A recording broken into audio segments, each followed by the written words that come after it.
Hello, all you positive heads out there. It's so good to be back with all you beautiful reflections of the one source consciousness that creates and animates all things.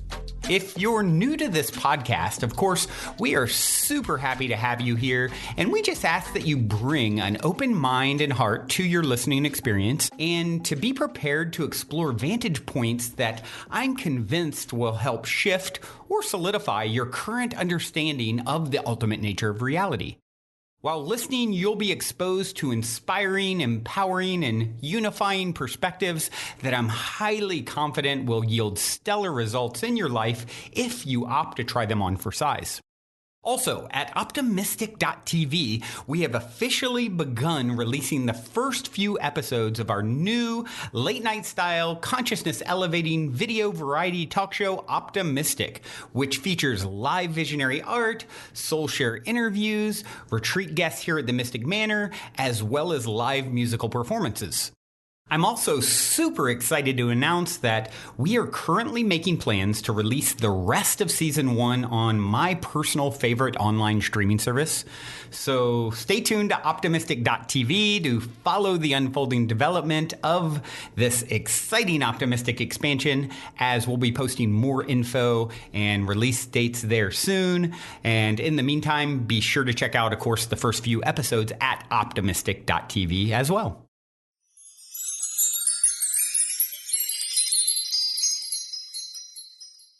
All right, all you positive heads. On this week's Soul Share episode, I'm very excited to have my good friend Luke Kohen here with me on the show. Luke is a speaker, a heartist, a poet, an ecopreneur who is a rapidly rising voice of inspiration and leadership on the planet at a time when we certainly need it most. Hello, Luke. Welcome to the show, my friend. Aloha, everybody. Thanks for having me on, man. Yeah, we have been talking about this. Luke is one of the fabled few who, I mean, this show, I don't know, at least half a dozen probably now people that I met at Superhero Academy several years ago. And Luke, you are the latest of the superheroes to swoop through the Positive Head podcast. And even now, Samantha Lotus, who I met there as well, is a regular co-host. And so so it's great to have you on, and we've been talking about this really since then. And I think with you and I, we've rescheduled and sort of hit and miss more times maybe than anyone in regards to coordinating our schedules and it being the right timing. And I always say when that sort of thing repeats a lot, I'm like, okay, this has been really challenging to link up, and from technical issues to miss, one of us miss, probably at least both of us at some point have rescheduled, or gotten the time wrong or something, and that's always an indicator to me that it's going to be a really, really good episode. When I have to work for it, it's like, okay, like this is so. Here we are. Even as of 12 hours ago, we were supposed to record, and I'm really looking forward to this. And I'm going to start off with the same opening question I always like to ask, and it is this. You're in an elevator. The woman next to you looks over and says, "What's your passion?" You have 10 floors to answer. What do you say? Yeah, my passion is bringing people together into deeper connection with themselves and each other, and really all that is. That is a very good passion, one that I certainly relate to. I have a passion for creating our earth. And hey, Luke, we're getting a little bit of cut out there, although, okay, let's just proceed, and hopefully we can, it's not, if it gets too aggressive, it's like I can't really communicate well with you. You know what I mean? And that was pretty rough. Yeah. It creates a lag. Yeah. Let's just take a second to really just intend our hearts to connect real quick, brother, and secure the connection.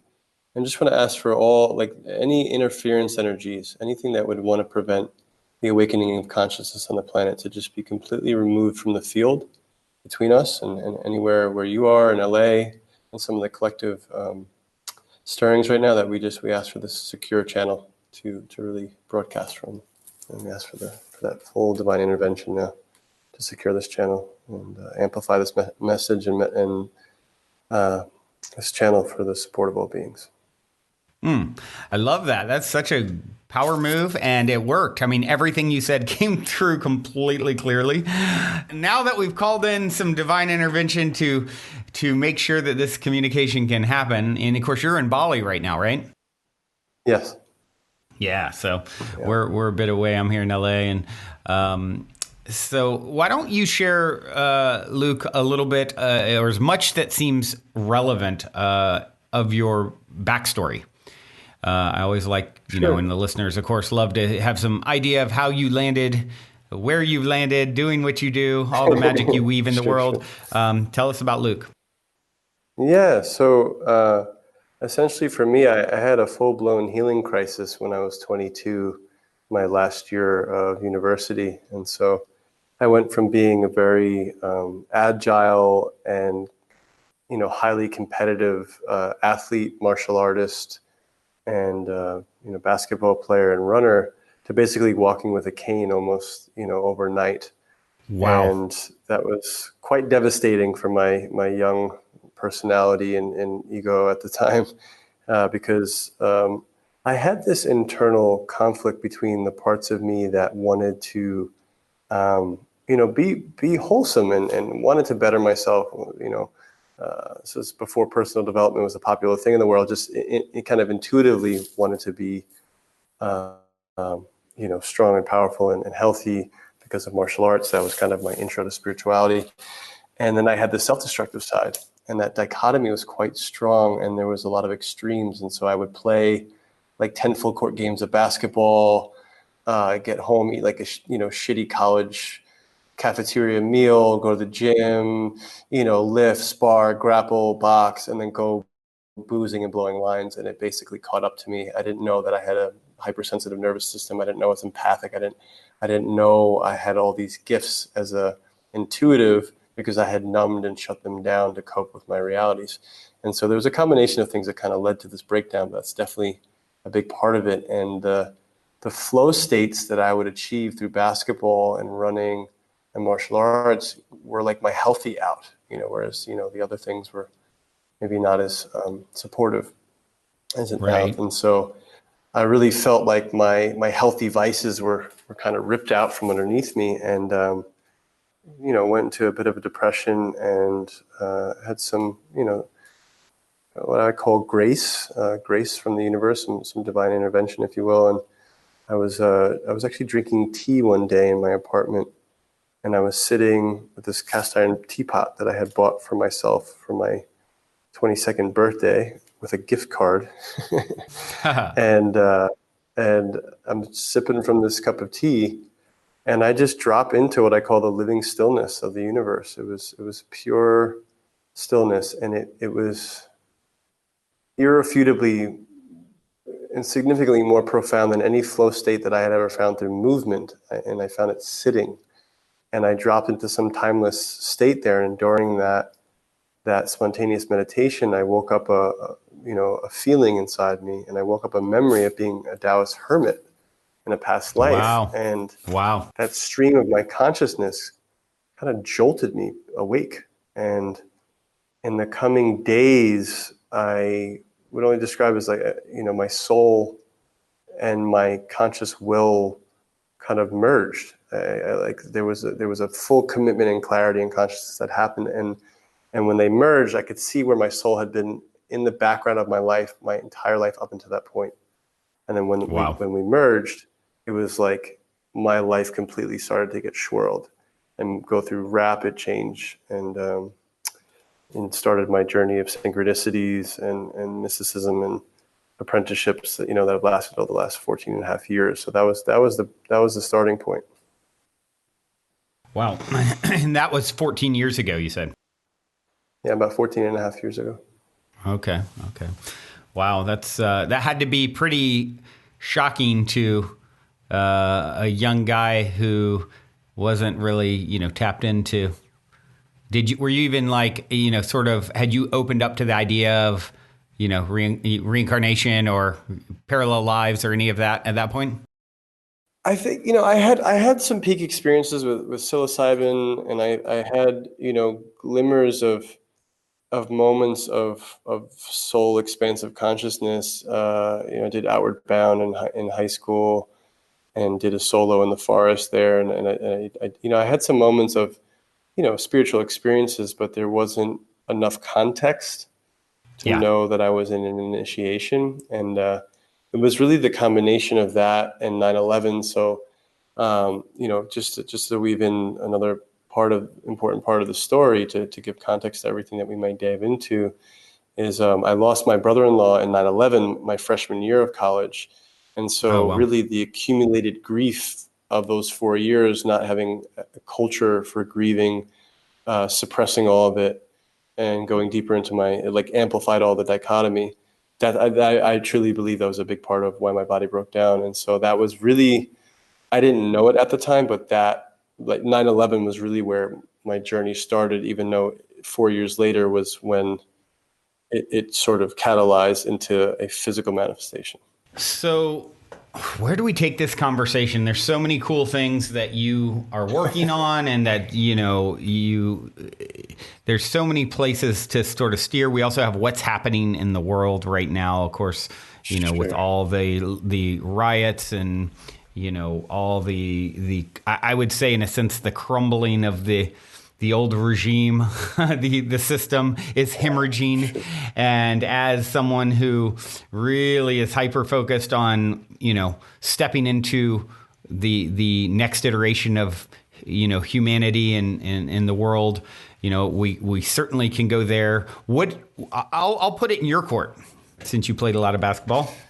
Where do you feel is the most exciting, thing to start off with talking about? Do you want to go down the path of some of the work that's most alive for you personally right now? Or you want to touch on what's happening in the I world? wanna give voice to what's emerging in our collective right now, which is a massive healing and a massive awakening on a collective level that, with this platform, I think is important to acknowledge. First and foremost, I appreciate the opportunity to share my story, and obviously, go into some of the things that I'm connected to. We literally just passed through the portal of Blackout Tuesday, which is basically within the movement that's happening right now, you know, nourishing the stories of Black leadership on the planet right now, and what's happening in the healing of our oppressive systems. And so, my excitement is on the solutions, is on the alternatives, and what's on the horizon, knowing that we're kind of looking at the ground shaking during the sprouting of a seed. And so I when love there's a that. sprouting seed, it can look chaotic, it can look confusing, it can be, if you were to zoom in, right? It's like, whoa, what's happening? But there's actually a seed sprouting. And so, I think kind of going into some of the edges and the discomfort that a lot of listeners may be feeling right now with, with the riots and just coming out of COVID, and like, there's so much up right now. We are in a full-blown planetary initiation. I think, Fully. the context of 9/11 and the context of the healing crisis is super relevant to what some people may be going through in a more condensed way. So a lot of times, what I've noticed with my mentors and with my clients is that some of the things that I've gone through over a period of 14 and a half years, some people they'll get a version of that within 2 years. And I'll actually have Hmm. context to describe what's happening in their Kundalini, or what's happening in their epigenetic, trauma that they're clearing, whatever it is.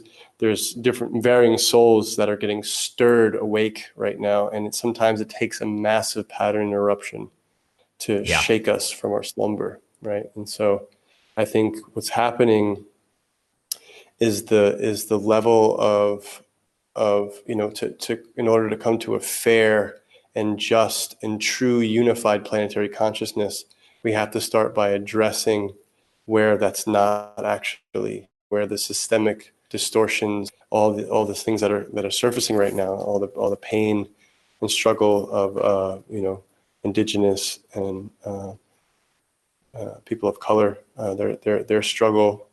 And I can go into some of the deeper esoteric history behind some of the things, which I think is worthy of talking about now, and things that I kind of steered away from talking about because I don't want to get pigeonholed in a certain niche around that stuff. And yet I think it's super important to paint some alternative history into the mix of how this is leading to where we are, and how this is a massive pattern interruption to stir people out of slumber and to move us towards the reunification of humanity, and what the Hopi prophecies talk about around the sort of the mending of the sacred hoop, and the returning to the original instructions of creation. We're in that process right now. Yeah. Yeah, we are definitely in it. I always I love the analogy of the seed sprouting and the ground shaking. I talk about the how the caterpillar transforms into the butterfly. What a messy process that is. Yeah. Right? The caterpillar, I just talked about this the other day. The caterpillar literally turns to mush. goes around and destroys everything. It destroys things first, right? The caterpillar just like eating leaves, destroying everything it touches, and then all of a sudden these imaginal cells pop up and they're like, oh, what is this? This is not, the caterpillar's system says, oh, this doesn't belong. Attack it, destroy it. Okay. And it's successful and goes on eating. Next thing you know, another imaginal cell, then another. And they, first the caterpillar can get rid of them, but then they start working together. And then at some point there's a tipping point.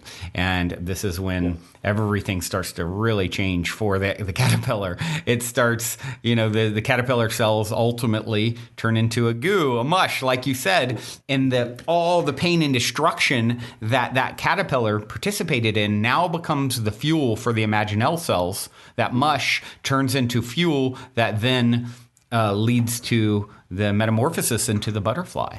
Yeah. And that is, that's what humanity is right in it. We're in the, I was calling COVID, the chrysalis, and then it's like, oh, hold on, but wait, there's more. Here you go, and all this on top of it. It's what a time to be alive. It's a powerful, powerful time to be alive. And learning to trust the process.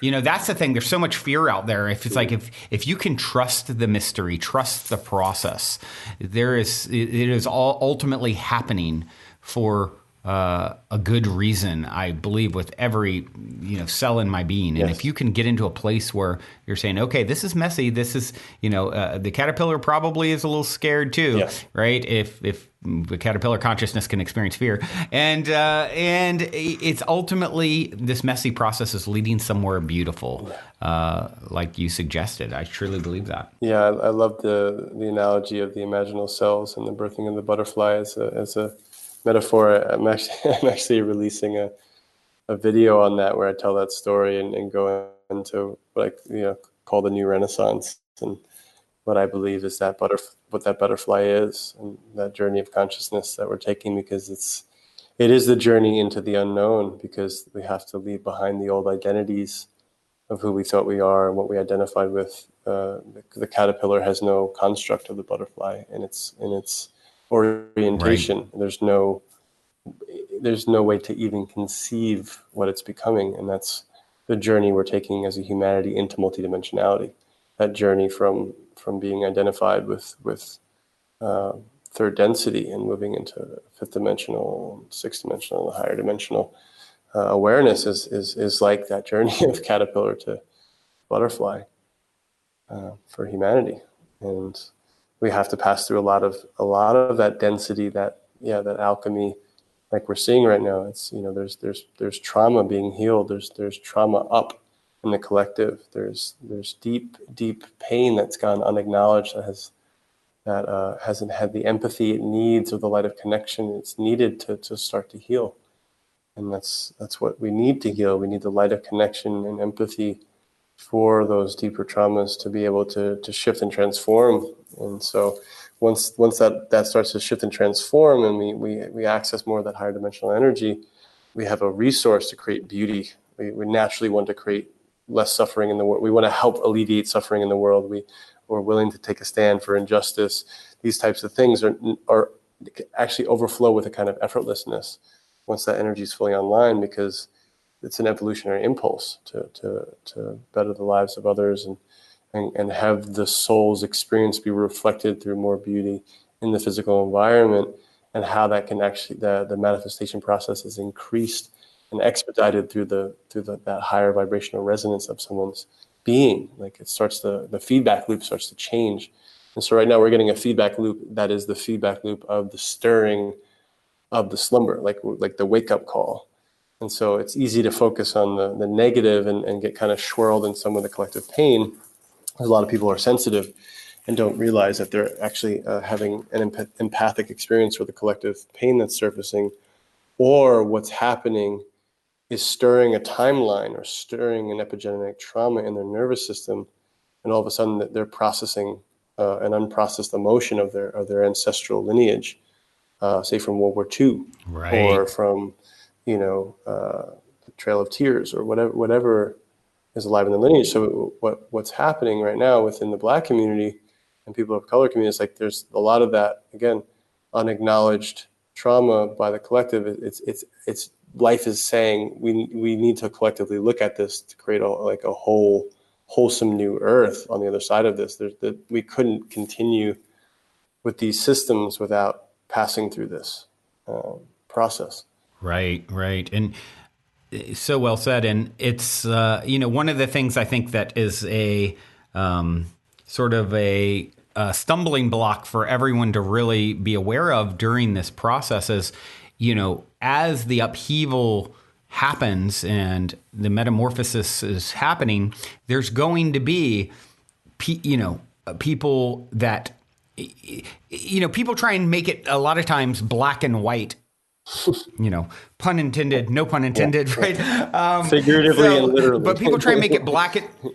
Yeah. People try and make it so black and white with everything. And it's so, I think there's a great rock band I used to love back in the day, Live, and they have a song called The Beauty of Gray. And it's like, it's not a black and white world. The colors, they swirl, the beauty of gray. And it's like, really, that is our experience. So if you're ever saying, oh my gosh, these rioters are all crooks and should be locked up, or, everyone who's, all these people are racist and all cops are bad and it's so easy to fall into, and people fall in these buckets, and it's like, it's all there. There's the cop who's the best, most heart-centered, wanting to do right and come through this and be respected and respect people of color. There's the person who's there. He doesn't care at all about what happened to George Floyd. He's just trying to get a Gucci bag for free. Like there's everything in between. And when you understand every spectrum, and that's all a part of the collective, and it's all has its place. And we've got, I feel like it's this pitfall that everyone has to be really careful with, is to sort of, stereotyping, falling into like one, very myopic view on what is or isn't, because whatever you can say is, the answer is true. Yes. That's there. And, I think the only thing to do in all of that, mash up, chaotic kind of energy is to focus on the direction that we want to march to the new earth. As you mentioned, I think before we turned on the recording, how do we focus our attention in a way that takes us where we want to go? Like one of my favorite quotes is from Mother Teresa, where she talked about, she was once asked to participate in anti-war demonstrations for Vietnam. And she said, I'll never do that, but as soon as you have a pro-peace rally, I'll be there. And what she was saying is, how do I put my attention on what I want to see more of, And so I think that is the key. Even if we are, protesting, it's peaceful protest. It's focusing on the energy that we want to see more of in the world, and knowing we may bump up against something that is very different than that and feels very different than that, or an angry cop or whatever. And, let's not stereotype the other way. And I'm seeing that happening, across the board in so many different ways. and it's like it's more of the same thing, and that's not what we want. I don't want it in the new world. Yeah. I don't know if you do. I'm pretty sure you don't. Yeah, it's nuance, absolutely the polarization has been amplifying. The divide and conquer strategy has been happening since time immemorial, and it's been amplified through the internet, and through the social media. We literally, there's AI that can predict human behavior and start to put people, essentially corralling them into echo chambers of group thought that will validate their perspective on one half, and the other half is actually being presented as the oppositional half. And there's a lot of energies that actually feed off of the type of. Thanks, Facebook. Yeah. This podcast brought to you by Instagram. No, it's Yeah. What are going to be the new platforms? Because we are. It's like, there's a bunch of different things we can touch on, but for sure there's traps in the group thought. And there's a divide and conquer strategy, and there's also the nuance of like where the systemic oppression hasn't been acknowledged with the proper amount of presence and empathy because of some of the edges of what people in the POC community refer to as white fragility or white privilege. These kinds of things I do believe that the spiritual community is going to be able to develop a more integrated process with, that there is some relational alchemy to look at in there, and meeting the other, because we are fortunate to have a multidimensional orientation. It doesn't, but that can be invalidating to someone who's in the midst of healing a massive generational trauma, and so Right. This is where it gets super nuanced, because it's like some people, like there's a lot of white people right now that are like feeling really ashamed and don't want to say anything, and are like I don't want to trigger anyone, and like kind of scared of being made wrong, because there's a lot of wrong, like when all this fiery energy's up, you get the trolls, and you get that energy can be directed, and nobody likes to feel made wrong. Like, it's easy to get on the defensive when someone's coming at you sideways on a thread, but there is an important conversation that I feel needs to happen for the repair. It's like, I think this works in relationship too, between partners or in friendships. It's like whoever's wound is up more in that moment, it's the other person's job to shut up and have empathy. Just stop and have empathy for their pain in that moment. Do you want to be right, or do you want to like make your point, or are you going to let your partner heal? Yeah, exactly. Be a part of the solution and healing. Yeah. So that's really I would distill it in that way, because a lot of the oneness orientations are beautiful and founded in a higher truth, but it's not applicable for certain people, especially in a time like this, where the very third dimensional acknowledgement of these systemic issues go fully seen and have the full empathy they deserve. And so I don't want to keep saying the same thing in a bunch of different ways. And I'm new. I'm like, hey, listen, I'm asking my Black friends. Like, I grew up in New York City. I grew up being the only white kid on a basketball court. I was in that culture. I hung out in the projects, but I was also friends with everybody. I wasn't like just able to hang out with my Black friends and be accepted because I had a Jewish last name. I was also in with the, privilege. Like I ran in all the circles. And so my culture or my cultural orientation may be different than a lot of other white people, but that still doesn't mean that I'm entitled in some way to not still have empathy. You know what I mean? So it's like, I think that there's an opportunity at the collective level to have to take the high road, step back, ask how we can support, let the Black leadership guide this, let the Indigenous leadership guide this process. And then eventually we can actually learn each other's stories.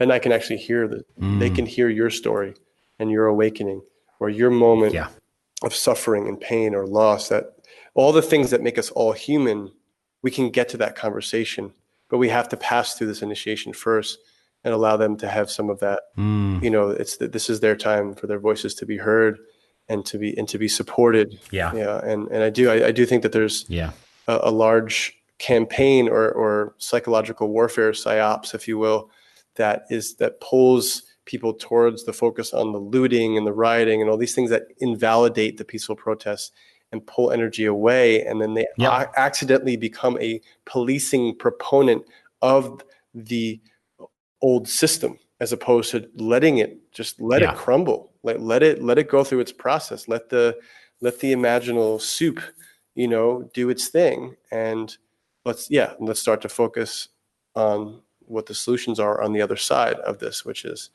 we could spend a 2-hour podcast talking about all the different solutions. But I think we've touched on something that's super emergent to right now. And like, I'm really grateful to name these things. And I know it's edgy. I know it's uncomfortable. There's a lot of uncomfortable conversations. There's confronting feelings to feel for everybody. Like no stone unturned. Yeah. If you're alive in a body right now on the earth, you're going to be feeling something at this time. It's just part of the process. So. Yeah. And I know there's going to be, someone will hear what you just said. What do you mean let it crumble? Well, like, I'm a small business owner and someone just, destroyed what took me, 3 years of, scraping together every penny and ounce of energy I had and just completely destroyed it, and that's where it gets really, really challenging is to, because there's someone on the other end of all sides of it. Yeah. Some of that crumbling. Yeah. And I have empathy for anyone who like I have friends that have small businesses in LA right now, like, friends that live in Santa Monica, and we're just like, oh my God, like REI is on fire. And like, I know for someone who's stuck their head out the window and got shot with a rubber bullet from a sniper. It was like a white woman just poked her head out to see where things are, and got shot by a cop. It's like, it's insane. It's pandemonium. And so what I'm saying, that's right down the street from me too. I just want to clarify what I mean by let it crumble. I'm not justifying the looting of small businesses by any means. When I say let it crumble, I mean in totality from like the Buckminster Fuller perspective of you don't beat the old system by fighting against it or trying to destroy it. It will destroy itself. It will crumble. Focus on building the new. So in the context of a recent riot, that phrase can, be a little confusing. And it's also like, hey, if that's the pattern interruption that's happening, like my body broke down.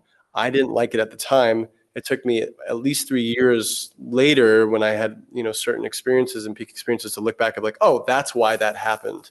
I have a friend here. That was a gift in disguise. Yeah. We don't, when we're in it, we can't see the happy, resolved perspective looking back at all. We're in it. When you're in it, you're in it, so for anybody in it, hey, my heart goes out to you. And I'm not, the idea is to not invalidate anyone else's experience.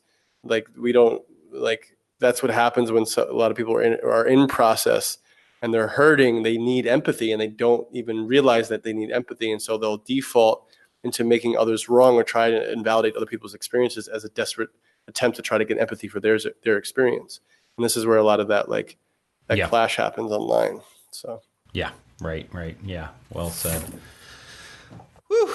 Well, where should we steer it from here, my friend? What are you feeling? I mean, we jumped in the deep end of the pool, so. Well, yeah. I mean, I think. What have you been working on? What have you been working on? Since we last spoke. I know you've been up to a lot with putting together your, and refining your own offerings for the world, and I'd love to hear about that. And of course, unless you have more to add to the what we were just talking about. That's fine. I mean, man, I'm sure more will naturally emerge. I just, for me personally, I wouldn't feel in alignment with my value systems and who I am as an ally to all beings if I didn't speak to what's up right now and lead with, really start with that. I can share more about what's alive in my universe and vibe with the community out there on that level. But it's, it's important. I would love to just interject. I would, absolutely. I would just love to interject before we do move on and just say, my greatest takeaway from all of that conversation with you, and something I think everyone listening can take away is, whose pain is most activated in any interaction, taking that as your cue to pull back and allow them to process through their pain. And a lot of times that doesn't look reasonable, or, it's someone lashing out. And I'm not saying like allow someone to like get violent and you just sit there like, and like a monk. But if someone's pain is really activated, and in this case, there's a lot of collective pain being activated, instead of picking it apart, well, that's more racism, or now you're just doing the same thing back to, white people that, happened to you. And yes, some of that may be true in one instance or another or whatever with a particular interaction or statement or any of that. And, I think acknowledging like there's it's kind of like, an eruption happening at a volcano. There's the lava's coming out and it can be messy. And if you see collective pain being spewed in a way that isn't like, harming someone physically or whatever, and it's like, this is, a lot of times, think about it ourselves. If we're really upset about something, or something really triggers us, we can sort of like have our little mini meltdown, or even a child, right? They're a great example. They have their little mini meltdown, and then, okay, I shook that, just like an animal, when it gets scared or what, it'll shake that energy off, and we are collectively doing that right now. And I think that's just a great rule of thumb to sort of take with you, is like, hey, if someone's in any interaction, if someone's pain is more activated, the most activated, do your very best to not contribute and cause it to be a, feedback loop. Yeah. And instead, okay, how do I hold space for this to be processed? Yeah. And then, there's always the self-responsibility piece too. So if that person's pain triggers something in you, and the impulse is to defend what's being triggered in you or justify your perspective on reality as opposed to have empathy first for other, that's where the homework is. That's where the cleanup happens. Yes. Even if it's just 2% or 5% or 20% or 30%, whatever it is. That's the Jedi way of evolving ourselves through the mirror of life, is not getting on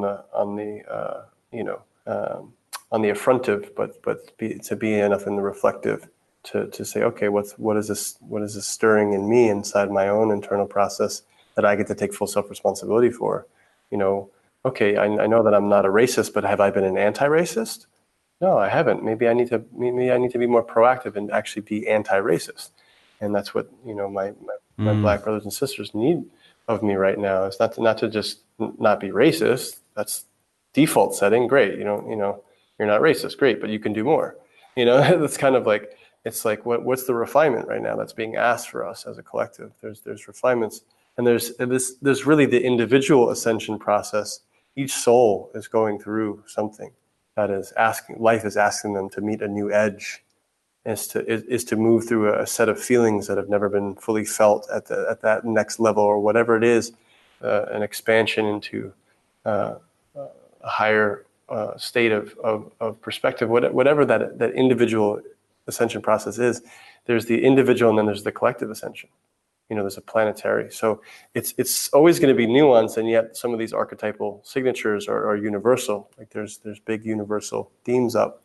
I mean, like just the astrology alone that's happening right now is kind of insane. It's like literally like the same energy that like influences that were like around World War I, World War II, the 60s revolution, like there's so many things that are up right now that are all about the redistribution of power on the planet. Yeah. Interesting. And just to speak to that a little bit, to be in this, it gets so super touchy and nuanced when you start talking about, this idea of being anti-racist, because it is very tricky to navigate, because you go back to Mother Teresa's thing, being for something sort of and against nothing. And from one perspective, the racism is a part of, in order for, mankind or the collective to overcome something quote unquote bad, there has to be someone playing the villain, right? And so, I feel like the most important thing is like, and this gets super, super nuanced. Once again, it's like being against nothing and for something. So Sure. I'm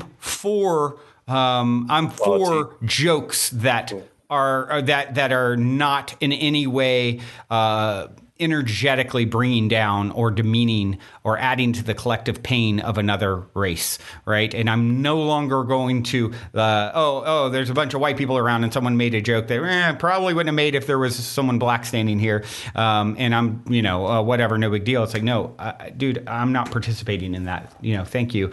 And I'm for, here's a joke that's, all inclusive or whatever, just to kind of come up with an example off the cuff. And I think this is where it's like, this idea of what we resist persists, and in knowing that everything has its place and where do we turn our gaze. I one of the things I always use them as an example, I don't know, at least once a week on the podcast, is when they're training a race car driver. The first thing that they teach them, one of the first things they teach them is if they start to spin out. Have you heard this? Yeah, if they start to spin out, whatever you do, don't look at the wall. Yeah. Why? Because if you look at the wall, you're hitting it, And so it's a dance figuring this stuff out, man. Yeah, especially within this, because there's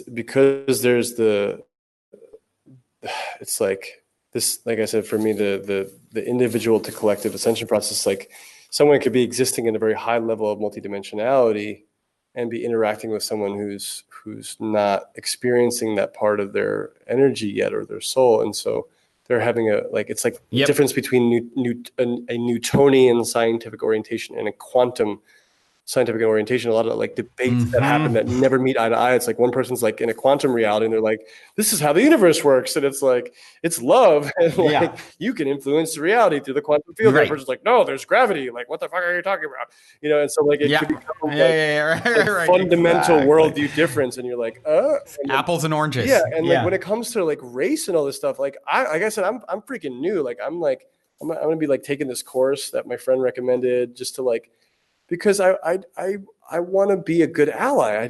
There's things that I don't know that I know about spirituality and how to heal the body. And I'm an artist and I like expression.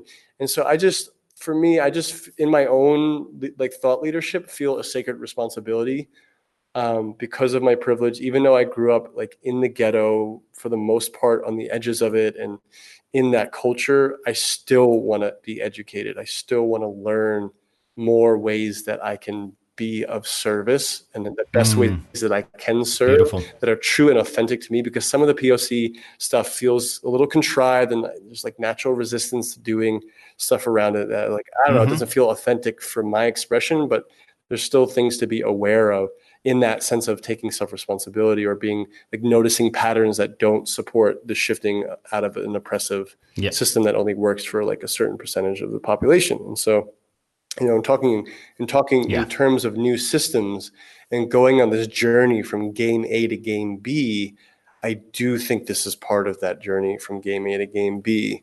And I love your framing of, this is positive head radio, right?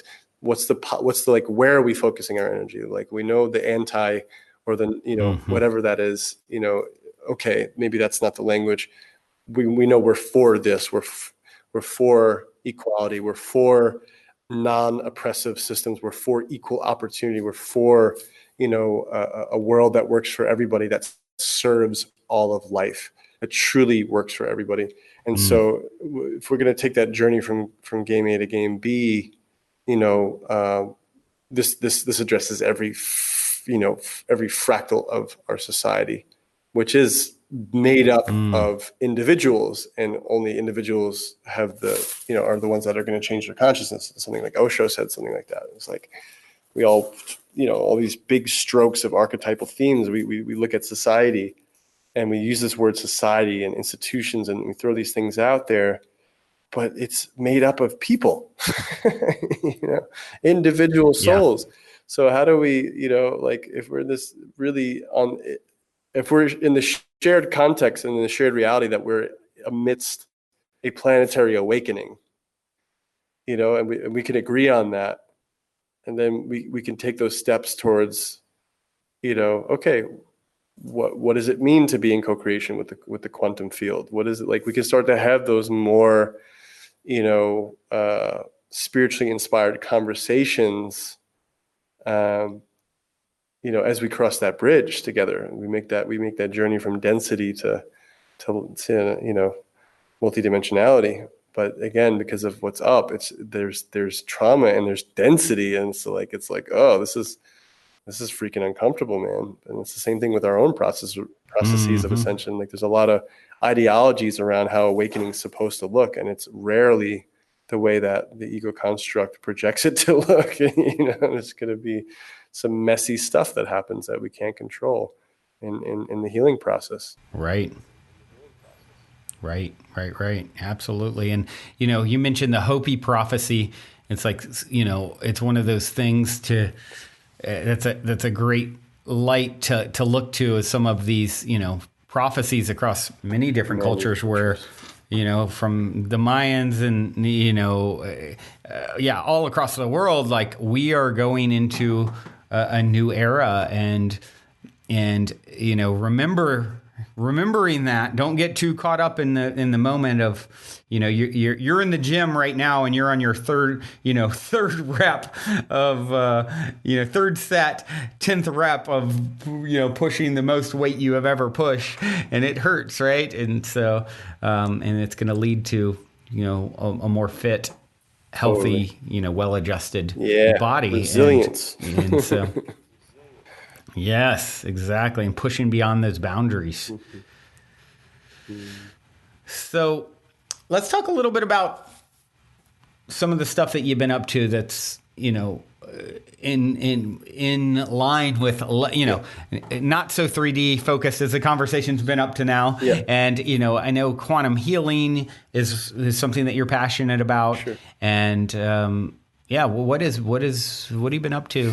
Where's your journey taking you? Yeah. So with since we work? hung out in Costa Rica, I went through a big transition of letting go of, a spiritual name that I had for 12 years, and a lot of like community organizing and going into my personal brand, and stepping forward as a storyteller more, and making my music more of a focus again, and healing work a focus again. And I took about a year and a half off from my practice of working with people. And when I got back to Bali, I got dengue fever this year, and I had a full-on NDE. I had a near-death experience, and it was it was wild. It was kind of like a free DMT journey. Wow.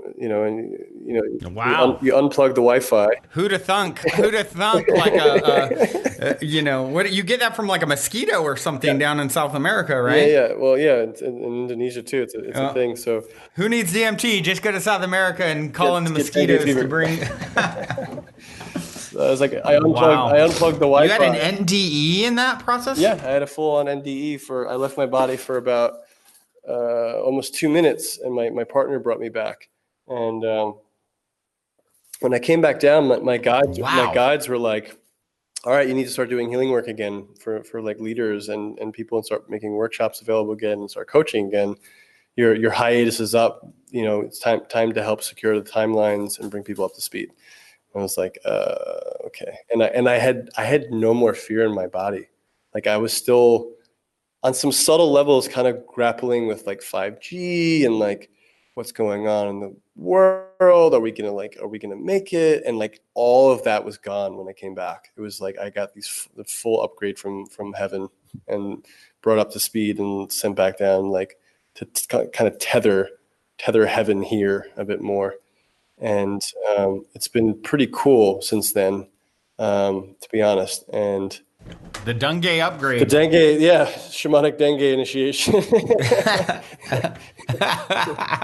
It's a new option. Ayahuasca's old news. Dengue. Wow. Yeah. Wow, dude, that's pretty intense. Yeah, I mean, honestly, like I said, for me, like, working with the medicines for over a decade, things like that, there's a whole philosophy in that arena of plant medicine work, is like, you die before you die, so that you're able to let go of identities and be able to be more and more of a vessel, of getting out of our own way to let something bigger than ourselves move through us. And so what I'm noticing in my life right now, and my biggest why, like when I first drank medicine in Costa Rica in 2008 at an eco village, and I saw kids being raised in community in the jungle, and I was like, this is how I want to do it.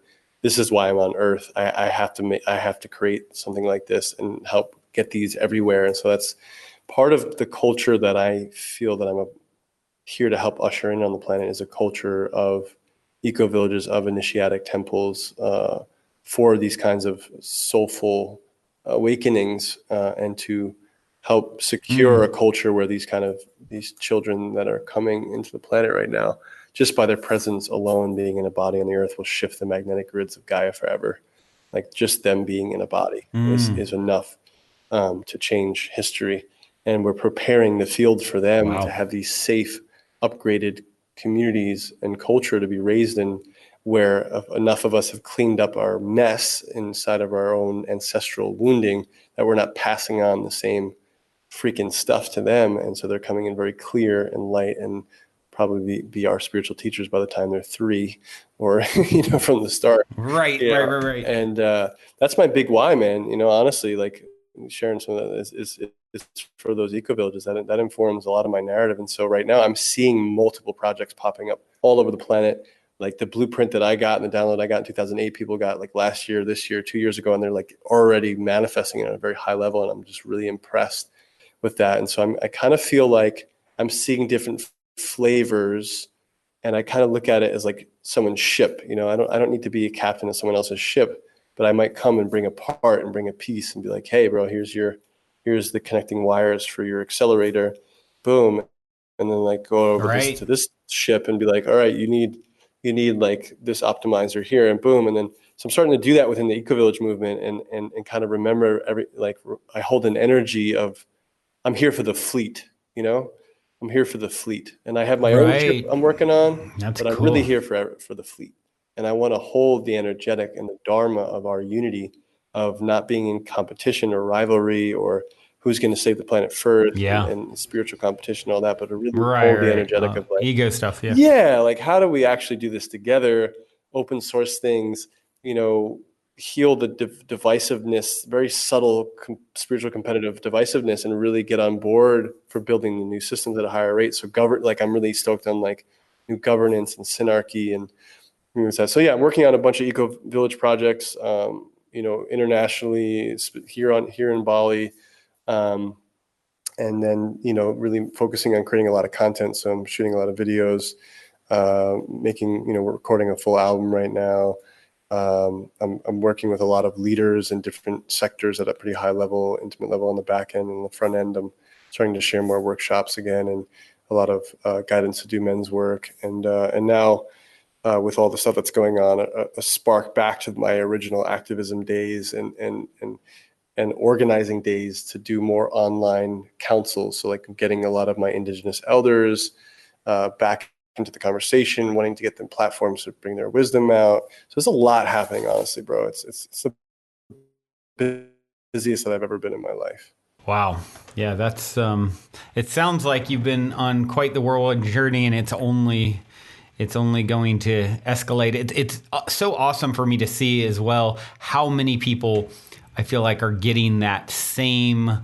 I think back to probably, I always ask stories of synchronicity or serendipity or positive paranormal stories. If you go back to episode 2 of this podcast, and this is episode, I don't know, 1200 and something.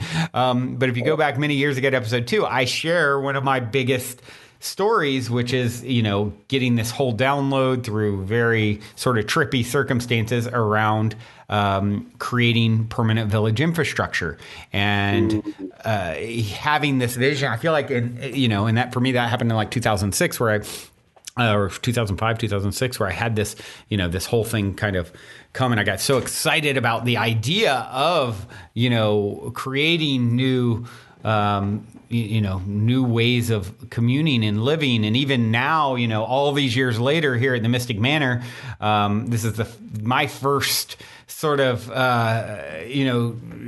stab, if you will, at creating some sort of communal environment. And it's been really fascinating, interesting. It's like living at Burning Man, with a lot less dirt. There's a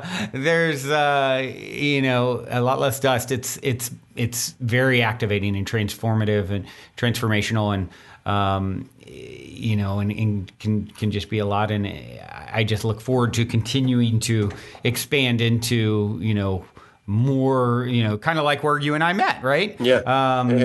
Punta Mona is an awesome little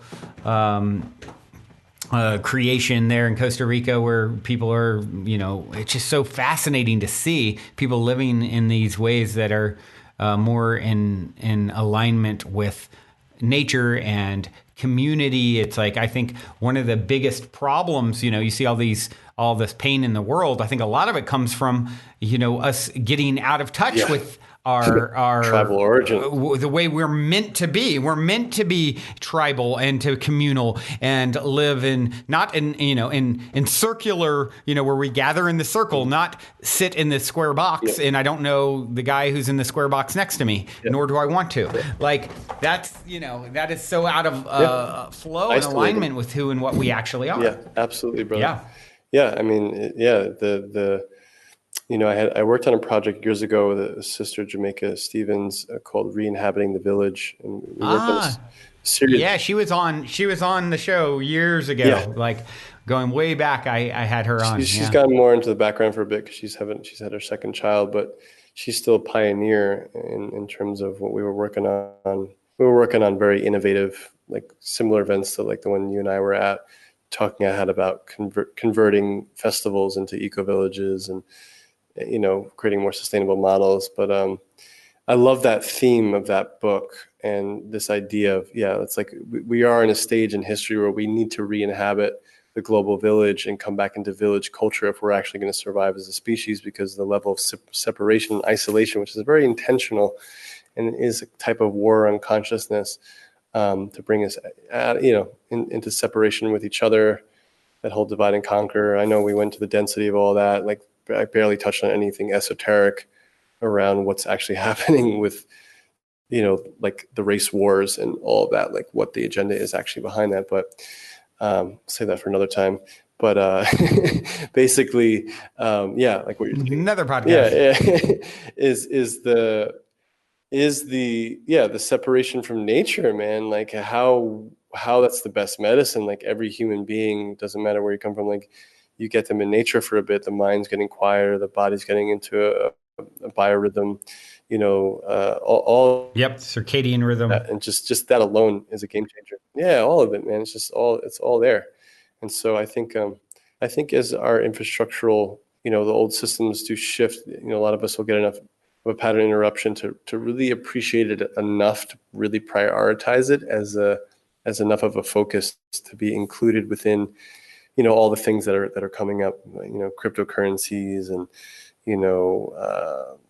like just all the different solutionary approaches from permaculture to just new governance. Like there's such an importance to come back to the simplicity of what it really means to thrive. Like what do we actually need to thrive? And that's what makes us all related, is that we all have a mother, right? Mother Earth. Like that's our mama. Right.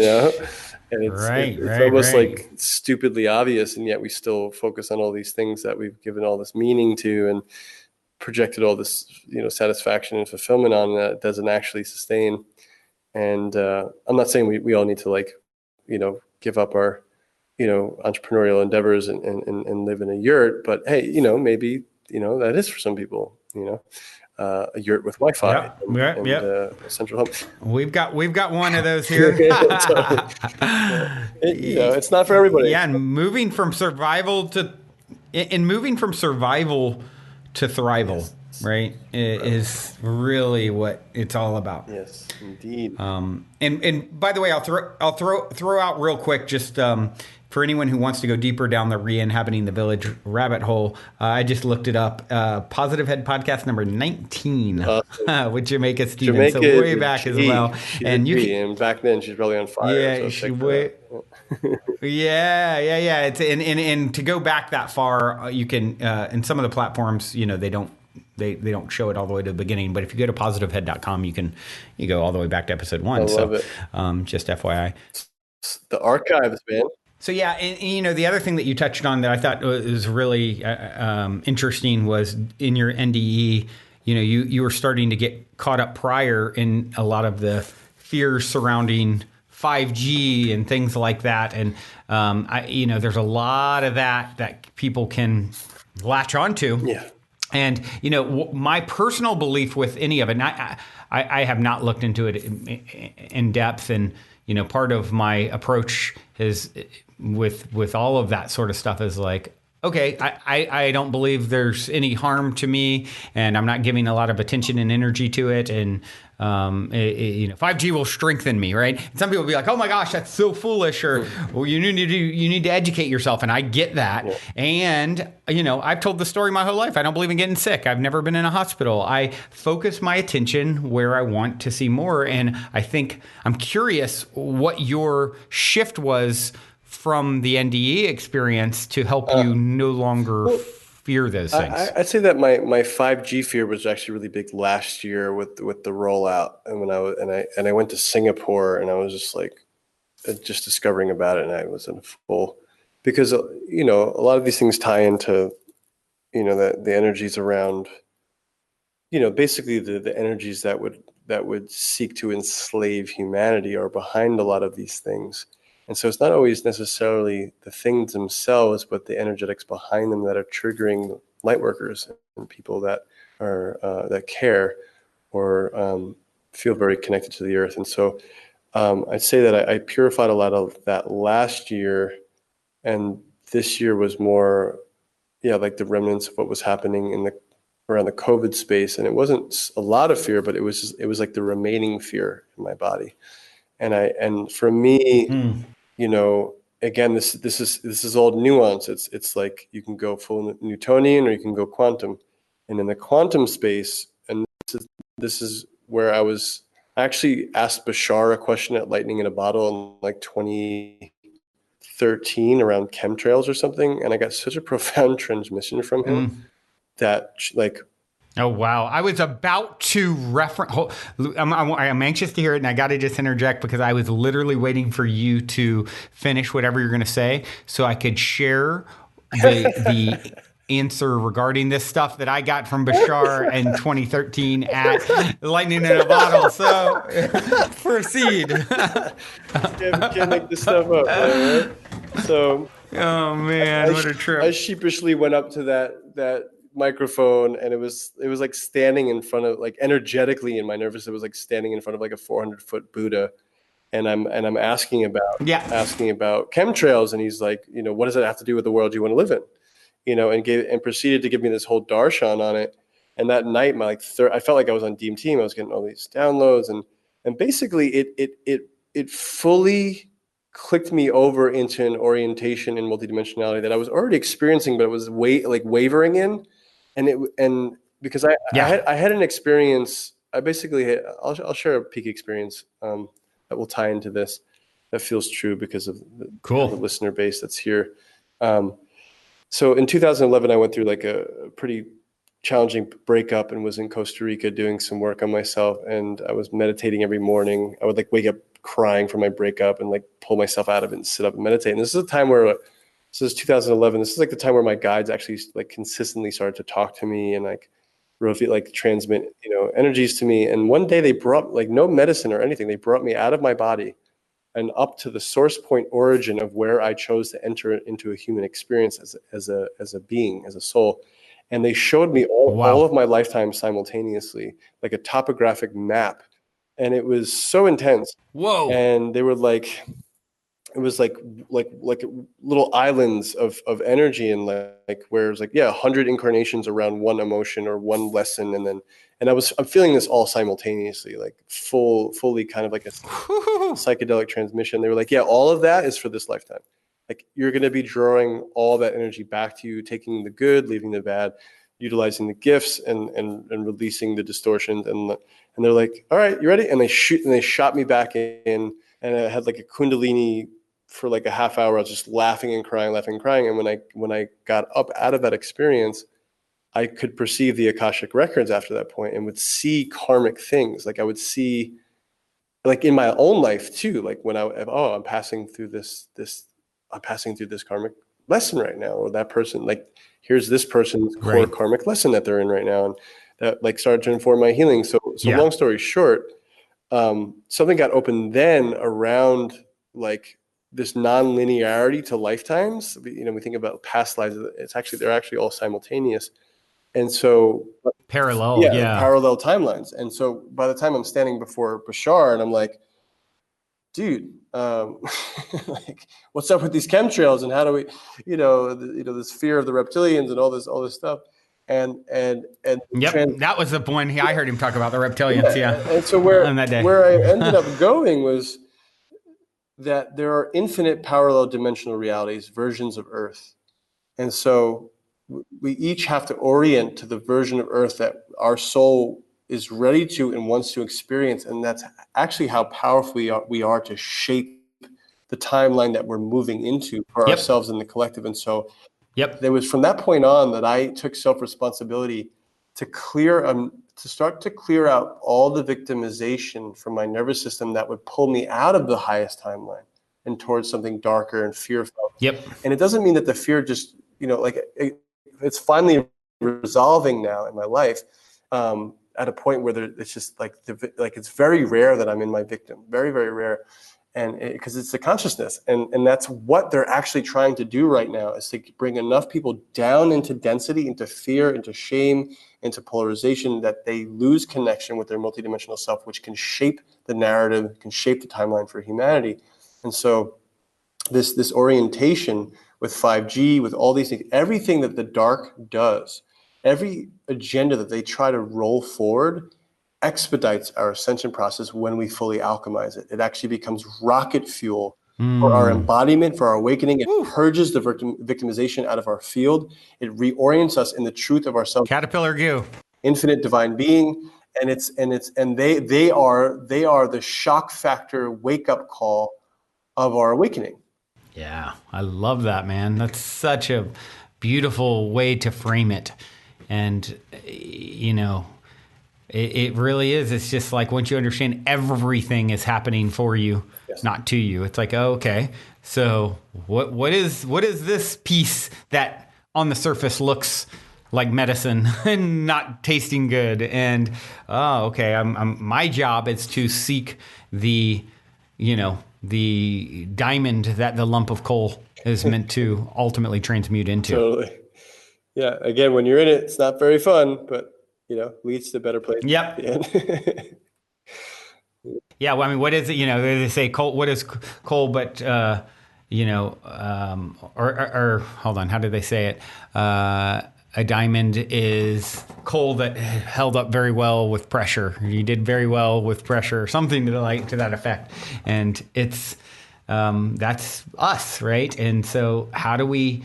And what's so empowering about that perspective is because a lot of times we can feel so disempowered by what's happening out there, quote unquote. Like once you start to realize, hold on, there is no out there, and the world shows up, you are literally stepping in and out. And Bashar talks about this. You're literally flickering in and out of different timelines all the time, just like constantly based off of your vibrational offerings. So this is how you navigate into the world where 5G doesn't melt everyone's brains, or reptilians aren't.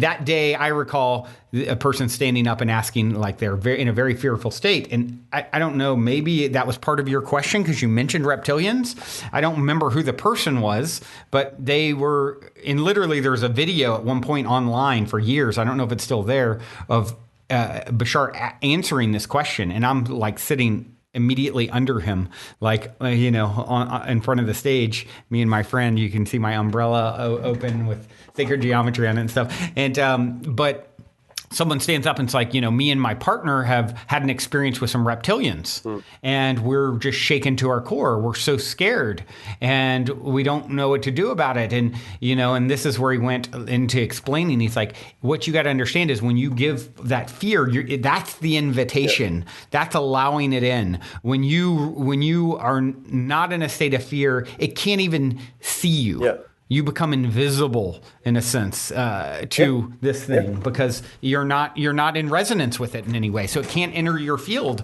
unless there's an invitation from you. And you know, I think that is just such an empowering way to understand that your story literally shifts how it all works. Yeah. Yes. And that's where the path of empowerment is, that path of self-responsibility. It's so important for each of us to clean out whatever trauma, victimization, limiting constructs of our consciousness are still vibrating in our field, so that we can enter that golden age level timeline. And enough of us are starting to do that on the planet that we're collectively saying, you know what, this isn't working anymore for us as a species. No, like so that you have like different stages of ascension and different, you know, players at different levels. So we actually need people at the front lines that's their dharma, to actually set a physical boundary with these darker authorities that are actually like very demonic in origin, you know, and they're brave, you know, they're warriors on some level, like holding a boundary. And then, you know, then you have someone more on like a monk level that's like in a cave, you know, holding this peaceful vibration for the collective as we pass through these. So there's like all these variations, right, of where people are orienting in consciousness and how that affects the entire grid of varying collective consciousness. And yeah, but so there's enough of us that are like really actively choosing that timeline for ourselves, that we cross that critical mass where those imaginal cells start to cluster and form coherence and build shared reality. And come into a woven enough of a network of alignment that, you know, just by the laws of the universe, like us vibrating that high and us seeing what's possible and cleaning up the trauma, we start to vibrate that new reality into being. Absolutely. Whew. So I just had an earthquake, by the way, over here. Like there was like, really? Yeah. Wow. When you were sharing, it was like that was like the strongest earthquake that I felt here in a long time, since like last year. It wasn't enough to like scare me, but it was like, oh wow. Like the earth was just shaking on our during the podcast. Talking about, we're shifting timelines right now, Brendan. Yeah, right. Well done. Yeah, the earth is trembling, and you know, you even said that, we talked about that at the very top of the show. So I was just about to ask you for a story of synchronicity, and here it's like it just happened in a way, like you literally started this off talking about the seed and the earth trembling, and I was next out of my mouth was to ask the story of synchronicity. And you know what? Now it makes me want to also talk about what I was going to bring up at the beginning of the show. Okay.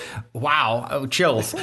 Is how much I'm seeing the synchronicities ramping up in general. Even me and my partner Karen were talking about this. We had our first conversation, you know, we've been dating about a year, where it was a really in-depth conversation around race, and we went really, really deep with it, and it was literally like, you know, the day or so later, 2 days later, where all the stuff, you know, came out with George Floyd, and then, you know, all the protesting and riots and everything in between that's happened, and we're like just observing how we're like, wow, we just went deep on that for the first time ever, you know, and you know, here and now all of a sudden, you know, here it is, you know, bubbling up. And so there's been so many of those things where, you know, I talk about something and then all of a sudden it's like manifesting in really powerful ways physically. And it's become the joke. We've been like, because there's been some other instances too,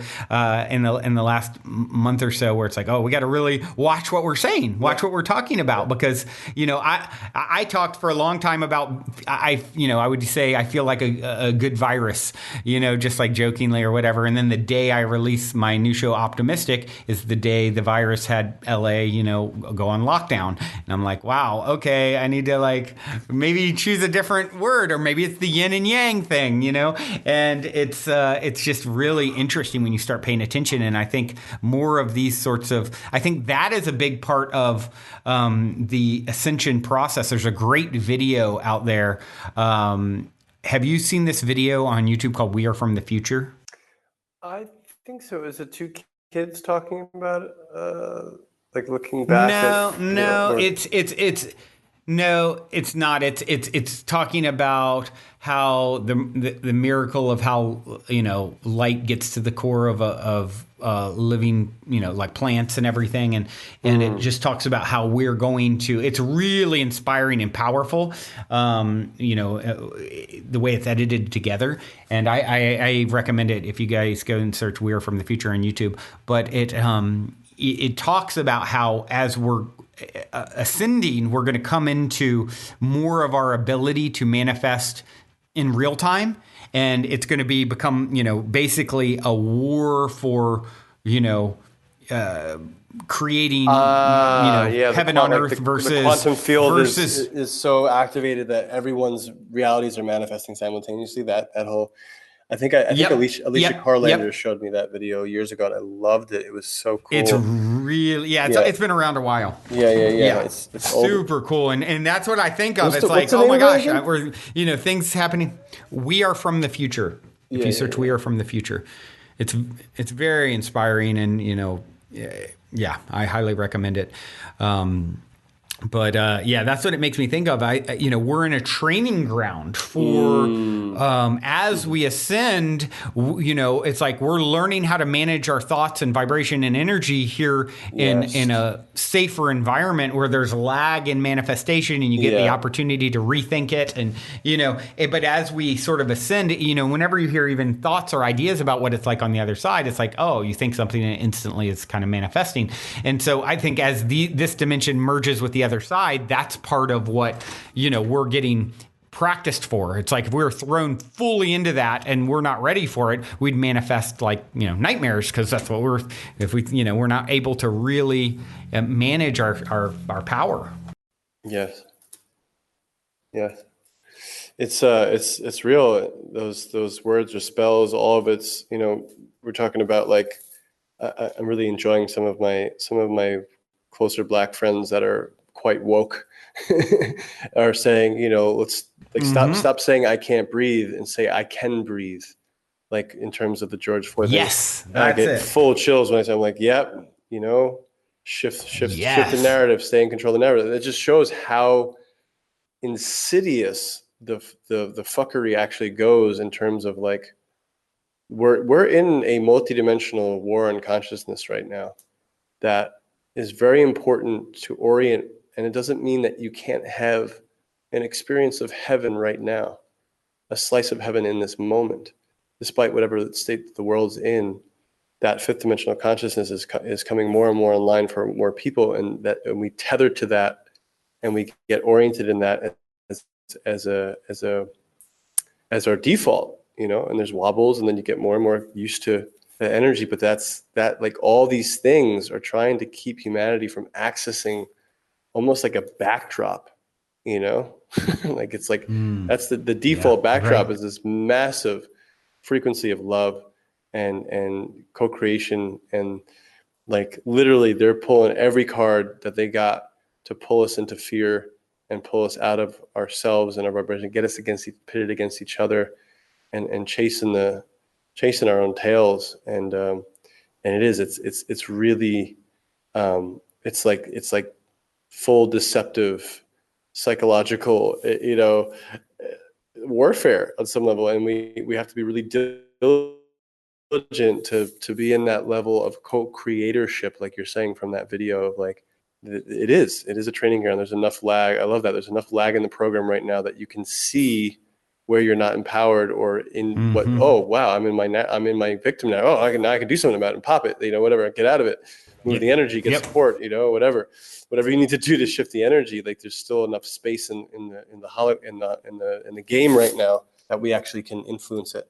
And that's everything that they didn't want us to know about ourselves as co-creator beings, as divine beings, is that our ability to shape reality through the quantum field is exponentially more powerful when we're in connection with each other in a unified experience, in a unified field, or in more connection with the earth in a powerful way. So it's very interesting that during COVID, it was all about isolation. There was all this, like, trying to separate us from each other. And now you're not allowed on the beach. All these things are happening very intentionally, very, very powerfully right now. But it's like I said, all those agendas are just accelerating our ascension. Yep.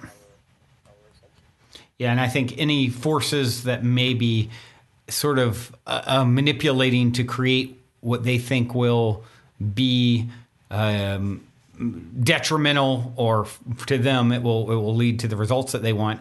They're not able to see as clearly as someone with the lens of love has, and knowing, so they're not even aware that every time you do something that is like to create separation, there's actually another part of that they can't see, that it actually only Creates unity. leads us more back to ourselves. Yeah. So that's the advantage, the upper hand that the lens of love always has. And so, us making sure we keep that lens on as much as possible. We'll all have moments where it sort of slips off and we fall off the wagon, if you will. And every moment's another chance to, I catch myself. I'm slipping into fear. Yeah. Let's put the love goggles back on. And, it's a beautiful dance, and I'm just super grateful to be doing it here with each and every one of you, Luke. This has been super awesome. One of the things I always ask this story of synchronicity, is serendipity, positive paranormal story. I'll let you off the hook because you've shared some things, but if there's anything else that comes up that you want to share as a little story time, I'd love to hear. I feel like I love the synchronicities that just organically emerged on our call tonight. Yeah, it would like definitely qualify. I have like a movie reel of these things. Like over the last 14 and a half years, I've been in some really far out mystical, situations with some very powerful master level beings that I had the grace and the fortune to be supported by and brought up to speed by in many ways. And but it doesn't feel true to share a random one of those right now. I think a lot beautifully emerged, and it's been such a joy rapping with you, bro. And thanks everybody who made it this far to go through some of the discomfort of some of the topics that we touched on to this lighter, bringing it full circle. And that's what we're here to do. We're here to, go through the dark night. It's always darkest before dawn, and then boom, you pop, and then you're like, all right, I'm a co-creator being. It's going to be all right. Yeah. Yes. It's going to be all right. Absolutely, my friend. Well, what is the best way to connect? And I couldn't, just to exclamate that. Yeah, I couldn't agree more. We had multiple, from the Bashar thing to the earth shaking thing. Like that was some cool, real-time synchronicity right there. Yeah. Let's get it as real time as possible. From now on, I'm going to call that in on the show. Let's do just real time synchronicities more often than not. Yeah. So cool. So what is the best way for people to connect with you, follow your work, all that jazz? Yeah, I'm really active on Instagram, sharing stories, doing lives, and just I channel a lot of posts that are just. I'm just really leading from my heart's experience in the moment. And so I'm very consistent on there. And all my handles are the same. So like my website and Instagram are the same. It's Luke Kohen, LukeKohen. So it's not spelled with a C. It's a Kohen. And yeah, that's the best place to find me. You can grab my ebook for free on my website if you want to be on my newsletter. And then on Instagram, it's definitely I'm very, very engaged with my audience on there. I respond to everything. So you could shoot me a message on there or, cool. Comment. And your website is your name as well, lukekohen.com? Yeah, exactly. LukeKohen. .com. Perfect. I do have one final question for you here, and it is this. In 60 seconds or less, what is the meaning of life according to Luke Kohen? As we learn to love ourselves, we can love others more profoundly. We're all walking each other home, and it's quite an adventure to be on. Woo! Indeed, and I am so grateful to have you walking down this path with me today, Luke, and I look forward to our paths crossing. I have a feeling our paths will weave many times in the future. I feel I that am too. calling in that timeline, and I just appreciate you so much. I'm stepping into that timeline, and I'll meet you there, man. Epic, bro. Epic. Giving thanks, brother. Yeah, blessed be. And to everyone out there, may we continue to hold that higher vision on all levels of our being, that we can step into that golden age that is a world that works for all of us, that works for everyone. May it be so. Yes, if you're hearing this, you are doing it. You are resonating with all of that. We are all on the path, and it's our privilege to be able to hold that vibration and be a lighthouse. And always remember, if you're in the darkness, where does a lighthouse belong, right? And so we can do it. We're doing it. Until next time, journey well. Love you all so much. And if you're feeling the call to come for a week retreat style Mystic Manor immersion, remember to go now and book your time to speak with me directly about stepping into the optimistic vortex at calendly.com/talk with Brandon while there are still spots left. Otherwise, I look forward to co-creating magic with you at the Mystic Manor.